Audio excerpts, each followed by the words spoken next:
Polizia municipale sempre più vicine, 3 ragazzi che domenica notte hanno inscenato il tuffo ad Amitico con bagno nel canale dei Buranelli.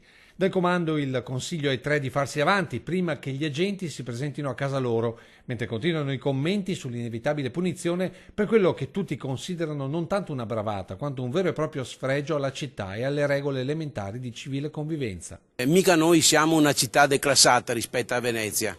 Come Brugnaro fa a Venezia, la stessa tregua questa amministrazione, che peraltro è pronta, lo deve fare a Treviso. Per questa gente qua, proprio per il fatto che erano avvinazzati, farei un daspo, come quello che si usa nei confronti delle tifoserie. Chi non rispetta la città di Treviso deve essere allontanato, non deve più essergli consentito di venire a frequentare la nostra città. Bisogna essere duri dall'inizio. Dai banchi dell'opposizione il suggerimento al sindaco è per una punizione educativa. Questo tipo di sanzione non dovrebbe essere soltanto o comunque economica, ma dovrebbe essere una sanzione di tipo sociale, rendersi in qualche modo utili. Abbiamo offeso magari la città, ci sono tanti lavori che possono essere fatti a favore della collettività. Un pessimo spettacolo per chi viene a visitare, secondo l'assessore regionale al turismo. Su questo abbiamo già idea di lanciare una campagna assieme a quella che fa Venezia con Enjoy to Respect Venice.